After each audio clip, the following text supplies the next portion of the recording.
ප්‍රේමවන්තයනි යේසුස් ක්‍රිස්තුස් වහන්සේගේ නාමයෙන් සුබ පැතුම්. ඉතින් කොහොමද? මං හිතනවා ඔයාලා හොඳින් ඉන්නවා කියලා. ඔයාලා සතුටින්ද? ඔබ සෑම විටම යේසුස් වහන්සේ තුල සතුටින් සිටිය යුතුයි.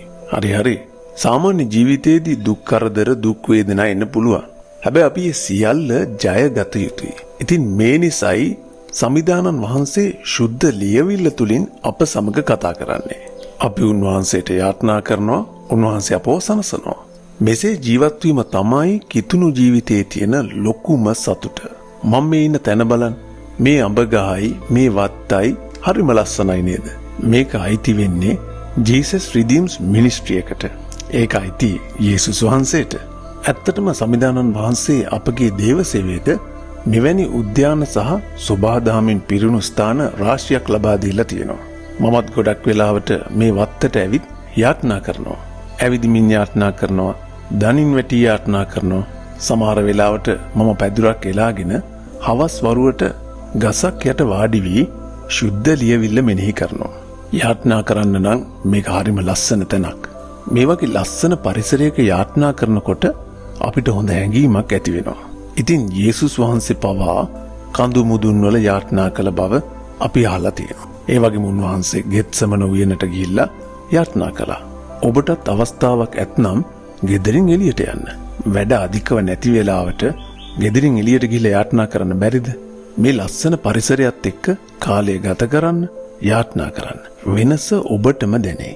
මේ දේවල් වගේම මට වැදගත් ආරංචියක් තියෙනවා කියන්න. හෙට අපේ පුනරුද මංගල්‍යයේ ආරම්භක දවස. රිවයිවල් ෆෙස්ටිවල් එක.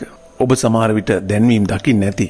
මේ පුනර්ජීවන උත්සවයේදී ඔබ මුහුණ දෙන විශේෂිත ගැටලු සඳහා හාස්කමක් ලබා ගැනීමට උත්සවයක් තිබෙනවා. සාම මංගල්‍ය, සුව මංගල්‍ය, මිදීමේ උත්සවය, ආශිර්වාද මංගල්‍ය, ළමුන් සඳහා උත්සවය සහ යෞවනයන් සඳහාද උත්සව වෙනමම පවතිනවා. ඔබටත් මේවට සහභාගී වී ආශිර්වාද ලබා ගන්න පුළුවන්. මේ සෑම උත්සවයකදීම හාස්කමක් කිරීමට යේසුස් ක්‍රිස්තුස් වහන්සේ අප සමග සිටිනවා. හරි. ඉතින් අද දින යේසුස් වහන්සේ අපට දෙන පණිවිඩය කුමක්දයි? ගීතාවලිය 40:17 ඔබ මාගේ උපකාරය, මාගේ මිදුම්කාරයාණෝය. ශුද්ධ මිනිසෙකුගේ ලස්සන යාඥාවක් සඳහන්ව තිබෙනවා. ඔබත් මමත් මේ වගේ යාඥාවන් තමයි කළ යුත්තේ. ඉතින් යාඥාව කුමක්ද? ස්වාමීන් වහන්සේ මා සිහි කරනසේක.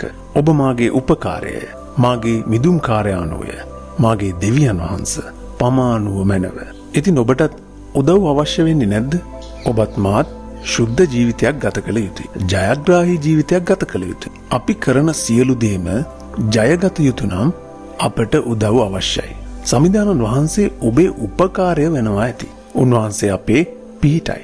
උන්වහන්සේ අපව ශුද්ධව තබනවා. උන්වහන්සේ කියන්නේ පරීක්ෂාවන් ජය ගැනීමට මම ඔබට උදව් කරන්නම්. ඔබ කරන කටයුතු සඵල කරවන්නම්. මම ඔබේ අධ්‍යයන කටයුතු වලින් ජය ලබා දෙන්නම්. මම ඔබට රැකියාවේ උසස් වීම දෙන්නම්. මම ඔබේ ව්‍යාපාරයට ආශිර්වාද කරන්න. මම ඔබේ පවුල තුල සාමය ගෙන එන්නේ. සමිදානන් වහන්සේ මේ වගේ තමයි අපිට පොරොන්දු වෙන්නේ. උන්වහන්සේ අපගේ උපකාරය ලෙස අප සමගම සිටින්නට පොරොන්දු වෙනවා. ඔබ කියනවා නම් ස්වාමිනී මට මේ සේවය කරන්න බෑ. මට මේ සියල්ල දරා ගන්න බෑ. මාගේ උපකාරය වී මා වෙනුවෙන් මේක කරන්න. උන්වහන්සේ ඔබට ලස්සනට කියා දෙයි මම ඔබේ පිහිටයි. ඔබ එය කරන්න. ඔබට කළ හැකි දේ දිගටම කරන්න. මම ඔබ සමග සිට ඔබට උදව් කරන්නෙමි. ඉතින් මම සතුටින් සිටින්නේ ඒ නිසයි. මේ ආඥාව කියන්න. මාගේ දෙවියනේ, ඔබ මාගේ උපකාරය සහ මාගේ ගැලවුම්කරුය. ඔබ මා මුදා හරිනවා ඇත. දැන් පවතින දුෂ්කරතාවෙන්, පීඩාවෙන් මා මුදා හරිනු මැනව. ඔබ මා ගලවන දෙවියන් වහන්සේය. මෙසේ ඔබේ මුවින් මේක ප්‍රකාශ කරන්න. මේ දැන් මේ අදම ආශිර්වාදයක් සිදු වෙනවා ඇති. ඔබ බියෙන් සිටින, ගැටලුවෙන් සිටින කාරණාව අදම වෙනස් වෙනවා. යේසුස් වහන්සේ අප වෙනුවෙන් සිටිනවා. උන්වහන්සේ බලා සිටින්නේ අපි උන්වහන්සේට කතා කරනකම්. ඉතින් යේසුස් වහන්සේගේ නාමය කියා උන්වහන්සේට අඬගසන්න. මේ වගේම තමයි පේත්‍රස් මුහුදේ ගිලිලා ඉන්නකොට උන්වහන්සේට අඬ ගැසුවේ. ස්වාමීනි මාව බේරගන්න. උන්වහන්සේ වහාම අත දිගු කර පේත්‍රස්ව ඔසවා ගත්තා. නමුත් පේත්‍රස් සිතුවනම් උන්වහන්සේ සියල්ල දන්නේ නැද්ද? මම උන්වහන්සේට මොකට කතා කරන්නද? එසේනම් මෙලහකටත් පේත්‍රස් දියේ ගිලී අවසන්. ඉතින් ඔබ උන්වහන්සේව ඇමතිය යුතුයි. කට ඇරලා කියන්න ඕනේ. හාස්කමක් සිදුවන බව ඔබටම දැකගත හැකි. අද ඔබ යාඥා කරනවාද? විනාඩියක් ඇස් පියාගෙන මෙසේ කියන්න. ඔබ මාගේ උපකාරය සහ මාගේ ගැලවුම් කරුවාණන්ය.